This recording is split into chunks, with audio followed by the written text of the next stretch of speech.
Abra sua Bíblia em Hebreus capítulo 11. Hebreus capítulo 11. Estamos falando sobre fé na família, sobre princípios de fé que nos conduzem à vitória. Eu quero que você abra sua Bíblia aí no capítulo da fé, o capítulo que fala dos heróis da fé. Hebreus capítulo 11. Nós vamos ler o versículo 7, que diz assim: pela fé, Noé, divinamente avisado das coisas que ainda não se viam, sendo temente a Deus, preparou uma arca para o salvamento da sua família. E por esta fé condenou o mundo e tornou-se herdeiro da justiça que é segundo a fé. Amém? Hebreus capítulo 11 é conhecido como o capítulo da fé. Narra a galeria daqueles que se destacaram no seu relacionamento com Deus. E esses homens, eles eram de lugares diferentes, de tempos diferentes, eles eram de famílias diferentes.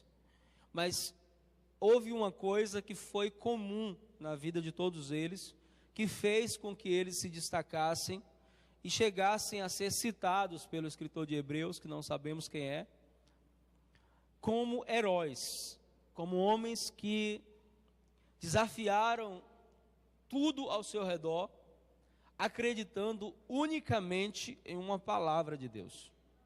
Então esses homens, eles não eram homens diferentes da gente, eles eram homens feitos do mesmo material, a mesma matéria-prima que a nossa. Eles nasceram como a gente nasceu, eles tinham um corpo de carne como o nosso, mas eles viveram situações tão extraordinárias que essas situações elas ficaram citadas por Deus como exemplo. Sempre que eu falo de fé, eu gosto de citar esses homens e gosto de citar homens de Deus que eu conheci, que viveram situações da fé. Uma das pessoas que eu citei aqui uma vez, muita gente não estava, foi meu amigo pastor Alexandre. Nós fomos pastor juntos, ungidos juntos a pastor, ao ministério pastoral, e ele era um homem muito usado por Deus em milagres, em curas. Eu vi Deus fazer coisas através desse homem que eu nunca vi Deus fazer através de ninguém. Eu vi pessoas chegarem com a mão amputada e a mão crescer. Pastor, não acredito, isso é um problema seu. E aí vi muitos milagres, cego enxergar, paralítico andar. Uma mãe uma vez entrou na igreja desesperada com a criança morta. A criança tinha 1 ano e 9 meses. E a criança estava sem fôlego nenhum, porque quem conferiu foi eu. E a criança não respirava mais. E aí os obreiros disseram assim: leva para enterrar, já morreu. Eu disse: não, peraí, vem cá, traga a criança aqui. Pegou a criança, colocou no seu peito, beijou aquela criança, orou por ela, soprou nas narinas delas e a criança tossiu e voltou à vida. Então eu vi Deus fazer coisas extraordinárias com esse homem de Deus. E aí quando ele estava vivendo o melhor momento da sua vida, estava com um grande ministério no Rio de Janeiro, ele começa a sentir umas dores na região abdominal, e ele vai fazer um exame e ele descobre que ele está com um câncer no intestino. E o médico, além de diagnosticar esse câncer, diz para ele: você não tem mais que 6 meses de vida. E aí ele diz: doutor, está errado. Por que está errado, Alexandre? Porque eu ainda tenho tanta coisa para fazer para Deus, não vou morrer agora. Mas meu filho, não é uma questão de Deus e coisa e tal. O médico tentou argumentar com ele. E aí quando eu soube que ele estava doente, eu fui visitá-lo. E quando eu fui visitá-lo, só faltavam 2 meses para terminar o prazo dos médicos. E ele estava em uma cama, magrinho, cabelo havia caído por conta da quimioterapia. E ele lá, ruinzinho, e eu pensando: meu Deus, o que é que eu vou falar para esse cara quando eu chegar lá? Porque eu vi Deus fazer tanta coisa através desse homem, como é que eu vou chegar lá agora? O que eu vou dizer para ele? E aí quando eu cheguei na porta do quarto, eu já fui logo repreendido. Ele disse: se veio aqui para me consolar, pode voltar. Tinha quase 10 anos que ele não me via. Aí eu disse para ele assim: não, eu vim aqui lhe dar um abraço, né? Saber como é que você está, de fé em fé. A minha única opção, Santos, é crer. Não tenho outra. A minha única opção é crer. Se tem alguém que deve crer em milagre, sou eu. A minha vida é marcada por milagre, e esse processo que eu estou passando aqui vai ser mais um na minha história. Rapaz, ele fala assim, né? Rapaz, eu já vi Deus fazer tanta coisa através da minha vida, você acha que Deus vai me deixar eu morrer de câncer? Aonde, rapaz? Isso é difícil de acontecer. E aí todo mundo dizia que ele estava maluco, e os 2 meses se passaram, e ele não morreu, e ele ficou internado uns 8 meses, até que um dia ele acordou e chegou para a enfermeira e disse assim: eu estou com vontade de comer um negócio diferente. Essa comida de vocês está me matando, eu acho que é essa comida que está me matando. E a enfermeira: quer comer o quê? Eu quero comer um pirão de galinha caipira. A enfermeira: você não pode comer essas coisas, que se você já está todo destruído por dentro, se sair bater, você morre mesmo. Ele disse assim: arrume, é meu último pedido, você não disse que eu estou morrendo? Arrume. E aí comeu, ela deixou ele comendo, né? Ele disse que deu uma suadeira, ele me contando depois, quando começou a comer aquele pirão. E aí quando ela foi levar o prato, que voltou, ele estava em pé. Aí disse assim: tirou os aparelhos? Porque ele disse: estou bem, estou sentindo mais nada. Mas eu não posso liberar você sem fazer exame, chama o médico para conferir. E ele havia sido curado. Amém? Hoje ele vive na África. Já abriu mais de 700 igrejas na África. Em lugares que ninguém quer ir, onde ele chega, que ele vê alguém doente, ele diz: posso orar por você? E quando ele ora, Jesus opera. Ele é um dos heróis da fé que eu conheci, um homem de muita fé, Alexandre. E essa galeria, ela cita muitas pessoas de fé. Mas uma das coisas que eu aprendi sobre pessoas de fé é que a sua fé nunca será mostrada de verdade se você não passar por uma circunstância ou um problema que esteja além das suas forças. Tem alguém que está enfrentando alguma coisa assim? Pastor, está além das minhas forças. Levanta a mão. Levanta a mão. Está na hora de usar a fé. Já estou usando, então continue, porque você vai viver o milagre de Deus. Então, a fé é um instrumento de Deus em nós, que nos leva a viver o sobrenatural, quando tudo diz que a gente vai fracassar. E o homem que a Bíblia cita no texto que nós lemos, Noé, ele é um homem de fé. Por quê? Imagine você que nunca tinha chovido na terra. Ninguém sabia nem o que era isso. Aí Deus diz para ele assim: olha, você vai preparar uma arca para você e sua família entrar nela, porque eu vou mandar chuva na terra. As comportas dos céus vão se abrir e vai chover tanto, vai ser 40 dias, 40 noites de muita água. E você precisa se salvar junto com sua família e tentar salvar a sua geração. Qualquer uma pessoa no seu estado de consciência normal não acreditaria nisso. Mas a Bíblia diz que ele foi divinamente avisado das coisas que nunca tinham sido vistas. E ele acreditou nisso. Então o que é fé? Fé é acreditar naquilo que Deus diz, mesmo que isso pareça absurdo. Mesmo que as pessoas à sua volta digam assim: tá maluco, você ficou louco. Isso não tem como acontecer. A fé, ela não respeita a adversidade. Ela enfrenta a adversidade, ela acredita na possibilidade daquilo que Deus falou como uma verdade. E Noé, ele é uma das pessoas que eu mais admiro na Bíblia. Por quê? Porque ninguém ouviu o que ele ouviu. Quem ouviu foi ele. E você falar para alguém que não ouviu a mesma coisa que você ouviu, que algo vai acontecer, e esperar que elas acreditem nisso, é uma loucura muito maior. Mas ele saiu, a Bíblia diz que ele saiu como pregoeiro da palavra, e ele começou a anunciar na sua geração: olha, Deus vai acabar com tudo, então vamos se arrepender. E a sua geração não acreditou nele. Mas o que eu mais admiro em Noé, não é ele ter construído a arca, é que o fator mais importante na vida dele se cumpriu. Ninguém da geração dele entrou na arca, mas a família dele entrou. E eu quero declarar que a sua família vai ser alcançada pela sua fé. Você crê nisso? E pela fé, a Bíblia diz que ele acreditou naquilo que Deus falou com tanta convicção, que ele começou a construir a arca. E isso nos traz uma interpretação bíblica muito louca para a gente acreditar. O que é construir a arca? Construir a arca é se preparar para que o que Deus falou que iria acontecer, aconteça. O grande problema de muitos filhos de Deus é que, quando eles ouvem uma palavra profética, e aí as circunstâncias ruins chegam, eles recuam.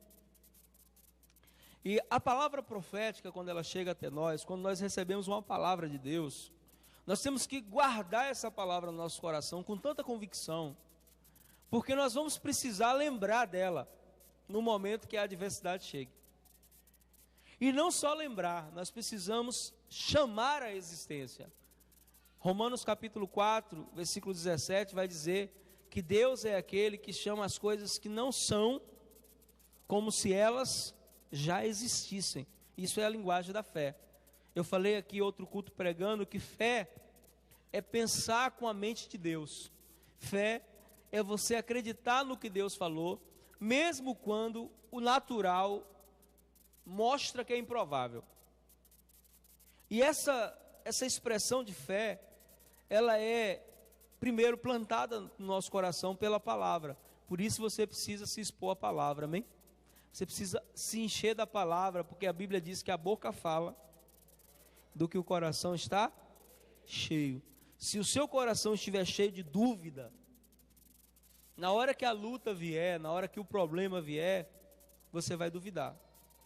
Se o seu coração estiver cheio de medo, na hora que a circunstância ruim chegar, você vai fugir.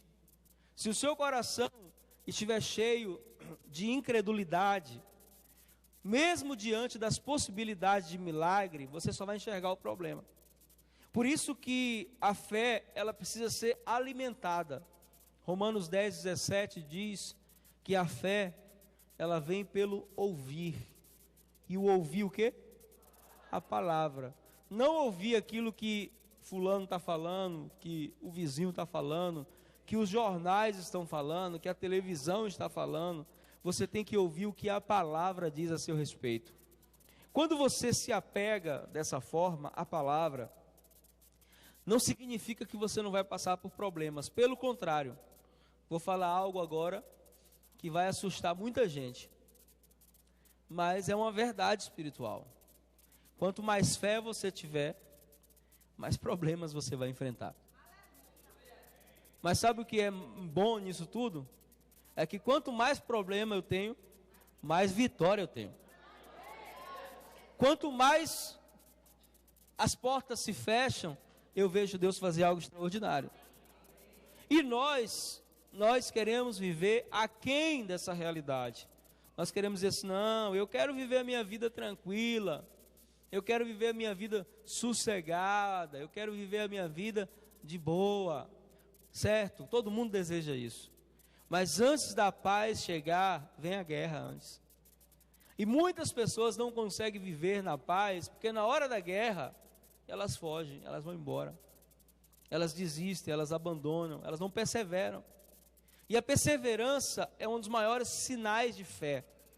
O que é perseverar? É você permanecer crendo quando você não vê resposta nenhuma. Isso é perseverança. Porque nem sempre o final vai ser o que a gente espera. Deus tem os seus planos e os seus propósitos, mas quando você é uma pessoa de fé, você entende que a vontade de Deus, independente da sua, ela é boa, ela é perfeita e ela é agradável. Quando nós acreditamos nisso, nós abrimos a nossa boca para declarar as verdades espirituais. O que tem saído da sua boca? O que o mundo espiritual tem ouvido você declarar? Quais são as verdades espirituais que você declara em relação a si mesmo, em relação à sua família, em relação aos seus negócios, em relação à sua saúde? Quais são as verdades espirituais que você declara? Então aquilo que você fala é o reflexo da fé que você tem. Porque a fé, ela é a convicção das coisas que se esperam e daquilo que a gente não vê, mas a fé, ela pode ser vista nas expressões de atitudes que nós temos. Mateus capítulo 9 diz que Jesus estava em Cafarnaum na sua casa, e abriram o teto e desceram um homem. A Bíblia diz que Jesus, vendo a fé daquele homem, daqueles homens, não daquele paralítico, mas vendo a fé dos amigos dele, Jesus diz para ele: teus pecados são perdoados. E os fariseus questionam: esse homem não tem poder para perdoar pecado? E Jesus então disse: o que é mais fácil? Dizer para ele: os teus pecados estão perdoados? Ou dizer para ele: levanta e anda? E aí, para mostrar que o Filho do Homem tem poder tanto para perdoar pecados, como para curar, ele diz para o homem: toma o seu leito e anda. E o homem toma o seu leito e anda. E esses milagres de Jesus, essas histórias que a Bíblia registra como essa de Noé, nos mostram algumas verdades espirituais. A primeira delas, a Bíblia diz que Noé, ele foi divinamente avisado por Deus. Ele foi o quê? Sabe o que a Bíblia está dizendo aqui? Que quando você anda em comunhão com Deus, você é avisado antes que o mal te alcance. Ele foi divinamente avisado. E quando ele foi divinamente avisado, o que ele fez? Ele cruzou os braços? Ele se preparou. Se preparou para quê, pastor? Para viver a circunstância ruim que iria chegar. Então, às vezes, nós vamos à igreja, nós sentamos para ouvir uma palavra, e aquela palavra que Deus traz para nós, muitas vezes, ela é uma advertência, nos preparando para uma situação ruim que vai acontecer, que vai chegar. Como a gente está acostumado a ouvir um evangelho só de promessas boas, a gente não gosta quando Deus nos chama a atenção para se preparar, para estar alerta diante das circunstâncias. Por quê? Como nós falamos aqui durante 6 meses nesse ano, nós estamos vivendo uma guerra diária na nossa casa, para que a nossa família se renda a Jesus. Então, dentro dessas possibilidades de guerra que existem as possibilidades de ataque. E nas possibilidades de ataque, Deus sempre vai nos alertar. Nós precisamos estar atentos à voz de Deus. Quando nós estamos atentos, nós nos preparamos. A Bíblia diz o seguinte: ele, sendo divinamente avisado, preparou. O que ele fez? Ele se antecipou ao problema. E se preparar é alguém que acredita que o que Deus falou é verdade. Então, a preparação, nós falamos aqui, antes de eu viajar para a Colômbia, eu dei uma direção espiritual para algumas pessoas fazerem um álbum de fotografia e colocarem nesse álbum o que você acredita que um dia o seu familiar vai ser. Eu não vou perguntar quantos fizeram, porque a resposta de fé muda de pessoa para pessoa. Mas quando você ouve uma palavra profética desse nível, a resposta que você dá, ela revela a credibilidade que você deu à voz profética. Então, o nosso grande problema como filhos de Deus é que às vezes a gente vem à igreja todo dia, ouve a palavra profética todo dia, mas quando a gente passa por aquela porta ali, a gente se esquece do que Deus falou. Aí quando a luta vem, ao invés da gente dizer assim: não, Satanás, você está repreendido em nome de Jesus, eu acredito no que Deus me disse, e eu recebi uma palavra, minha casa é de Jesus, a minha casa é do Senhor. As pessoas, ao invés de se comportarem dessa forma, elas assim: não tem jeito mesmo não. De novo isso, essa situação de novo, a mesma situação, eu oro, e parece que minhas orações não estão nem passando do teto. Então isso é sinal de alguém que não pegou a palavra e se preparou para a adversidade. Quando você está preparado, que o problema chega, você olha para o problema e ri, porque você sabe que Deus está no controle.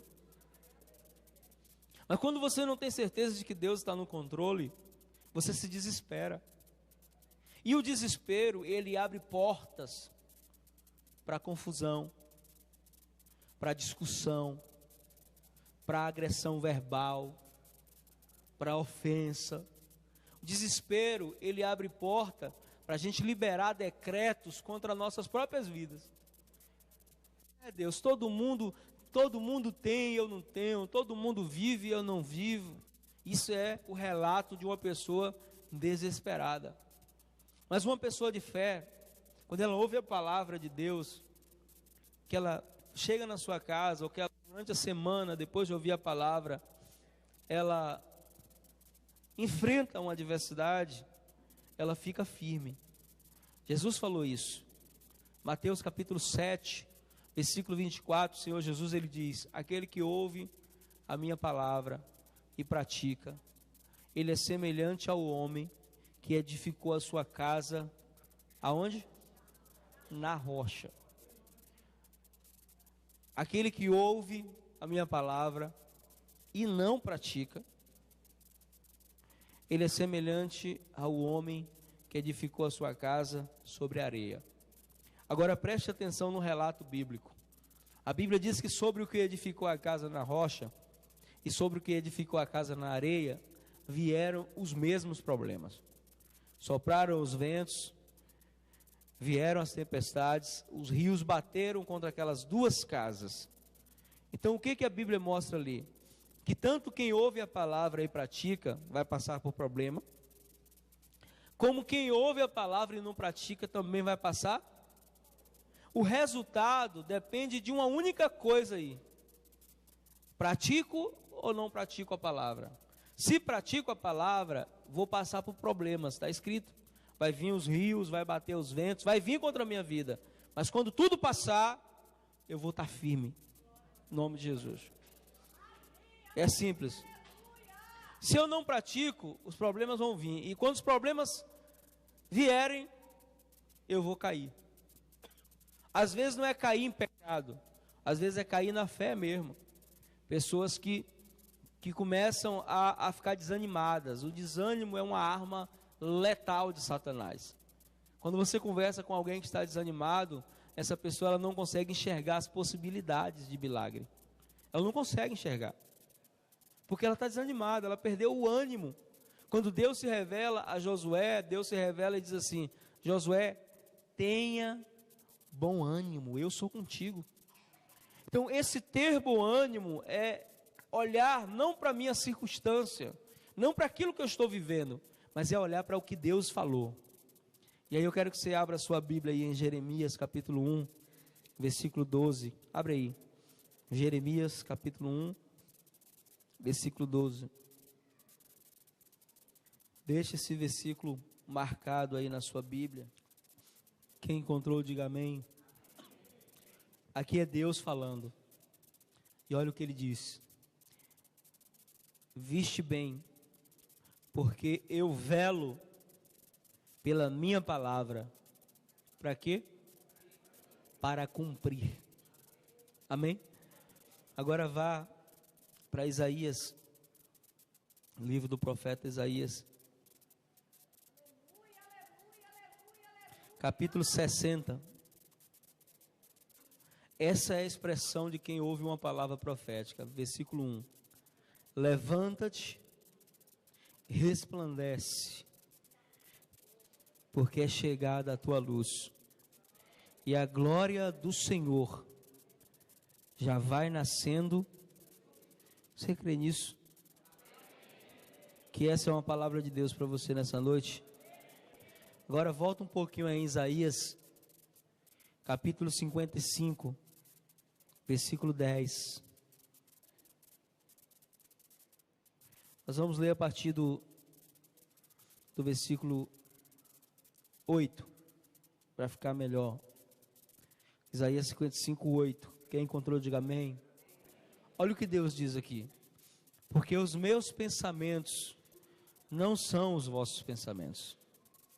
Por que Deus fala dessa parte dos pensamentos? Porque um dos maiores campos de batalha que nós temos é a nossa mente.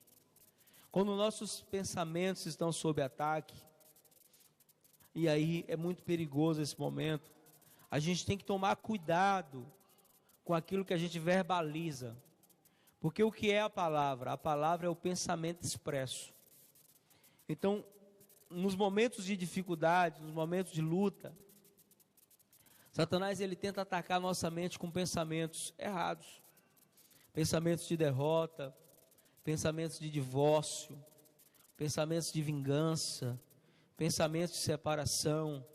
E aí o Senhor diz assim: olha, os meus pensamentos não são os vossos pensamentos, e os meus caminhos, diz o Senhor, não são os vossos.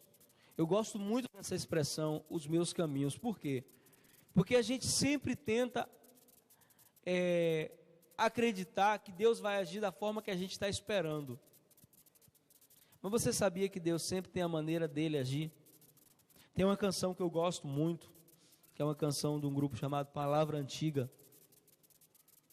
que o nome dessa canção é Esperar é Caminhar.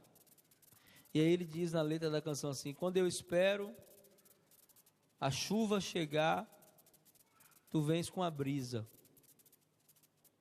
Quando eu espero o mar se abrir, eu sinto os meus pés sobre as águas. É como se ele estivesse dizendo assim: o Senhor nunca vem da forma que eu espero, o Senhor sempre vem da forma que o Senhor quer vir. E é interessante isso, porque Israel viveu essa experiência. Deus tira o povo de Israel do Egito e leva eles pelo deserto. Chega um momento que é o momento do confronto. Um momento onde eles se veem cercados. De um lado montanha e deserto, do outro lado montanha e deserto, na frente o mar. As impossibilidades são totais. Atrás, um faraó que nunca perdeu uma guerra. Nunca. O maior monarca do seu tempo. E aí o povo, quando percebe que está encurralado, eles vão para cima do líder. Quem é o líder? Moisés. E Moisés, preste bem atenção no que eu vou falar, porque isso serve para você, amém? Moisés, ele tinha recebido uma palavra de Deus. Deus tinha dito assim: Moisés, vai porque eu sou contigo. E se Deus disse para você ir porque Ele é contigo, você vai porque Ele é contigo.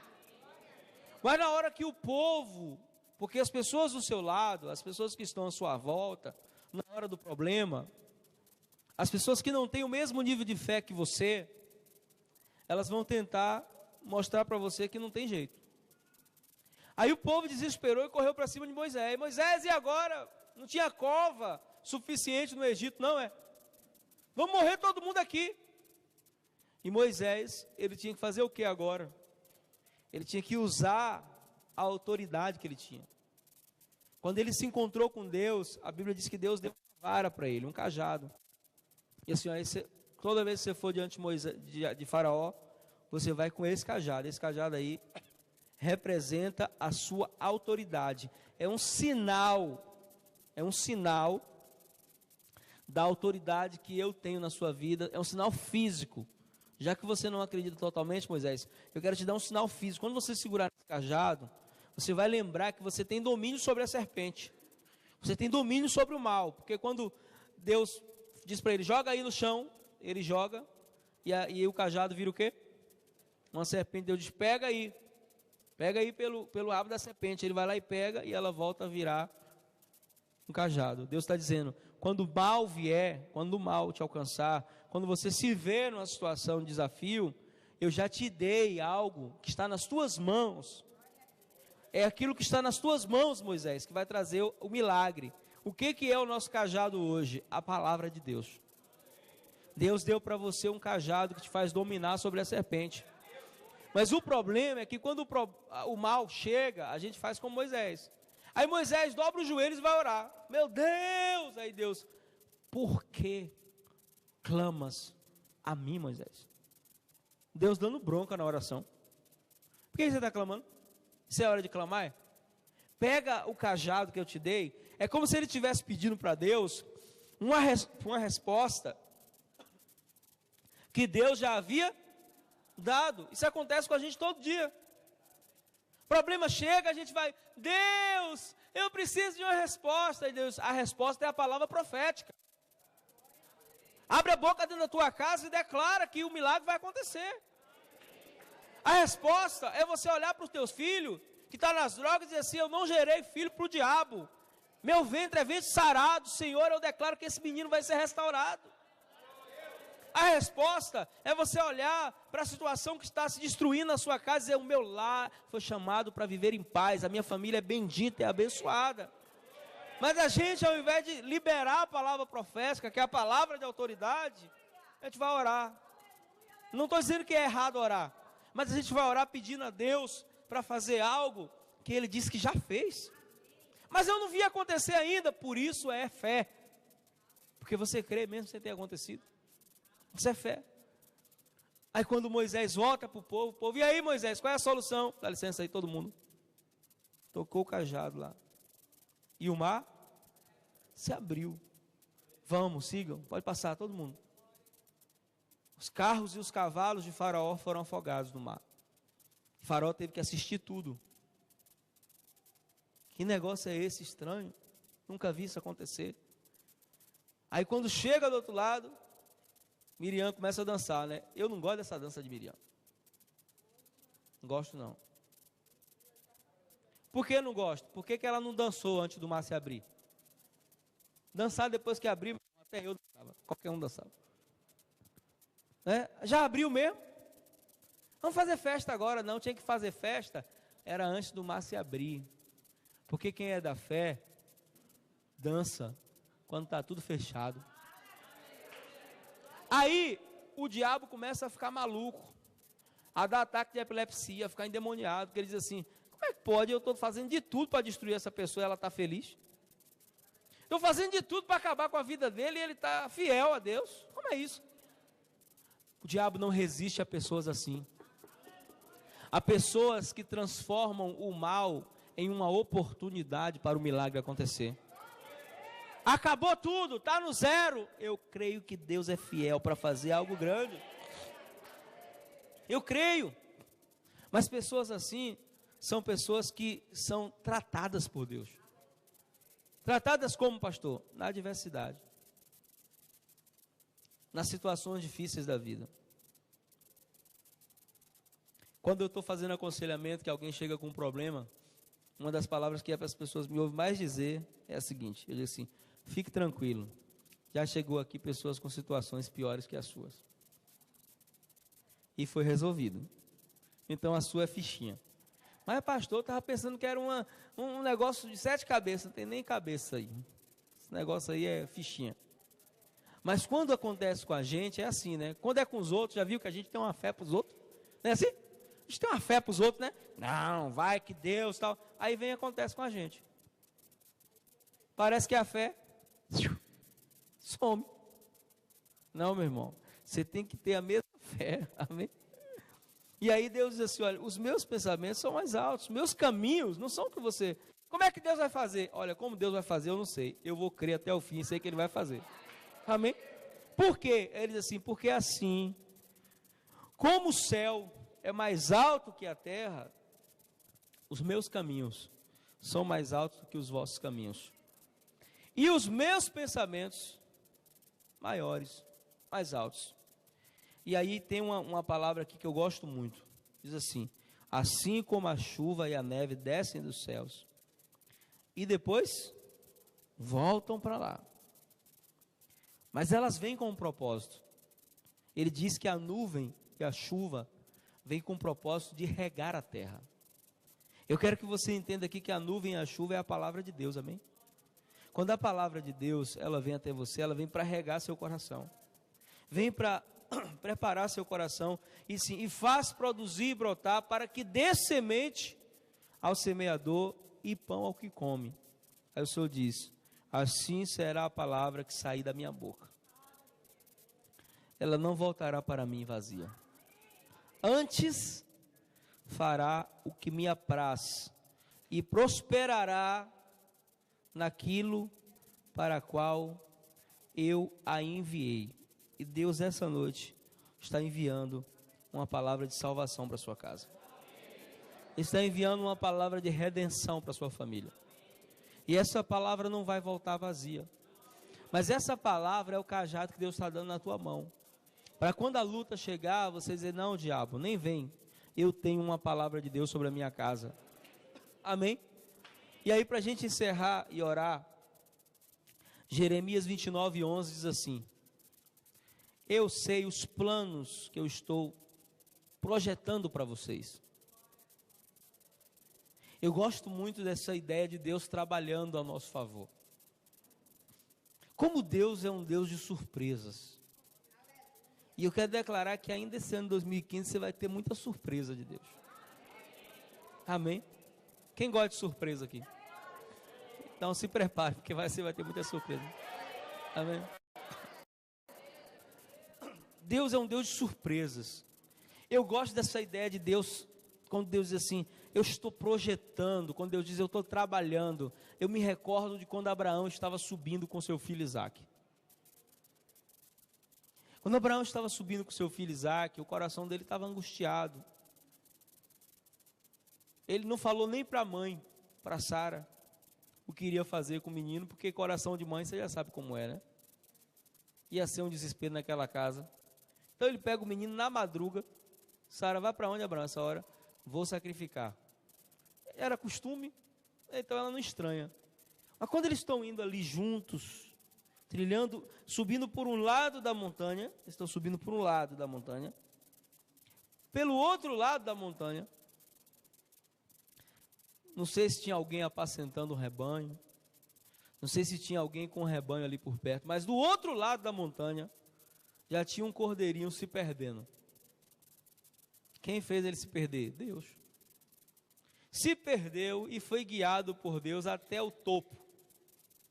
E ficou lá preso pelos chifres, é o que diz o texto. Então, Abraão não sabia. Mas a resposta de Deus já estava pronta antes dele chegar lá. E aí quando ele chega lá, que ele vai sacrificar seu filho, que ele tenta fazer isso, que Deus o interrompe, aí a Bíblia diz que ele olha e ele vê entre os arbustos um cordeiro preso pelos chifres. Como foi que aquele cordeiro foi parar ali? Um animal irracional. Mas aquele animal, ele era a resposta de Deus para Abraão. Porque Deus exigiu o sacrifício e ele cumpriu. Mas aquele cordeiro também aponta para Jesus.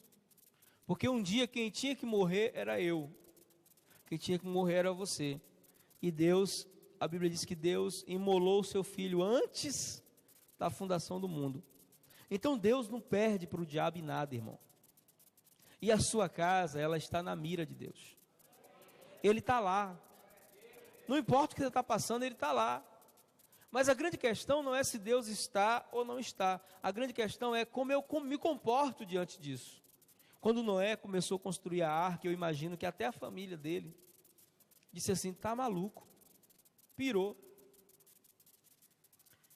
Um negócio desse, vai colocar o que aí dentro? Esse bicho. Bicho? É. Que bicho? De cada casal, de cada bicho, um casal, e dos animais puros eu vou colocar 7. E como é que esses bichos vão vir? Não sei.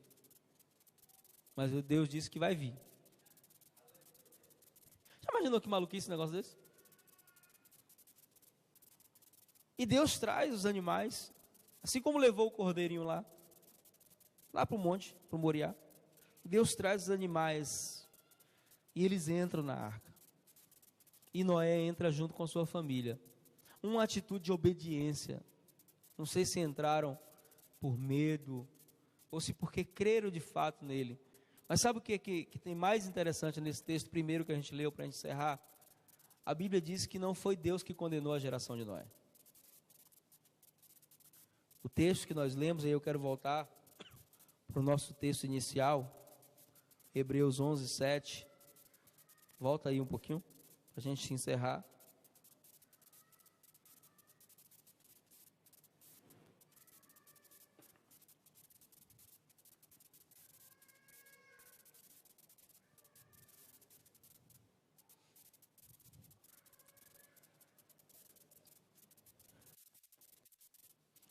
A gente sempre diz, né? Deus condenou a geração de Noé.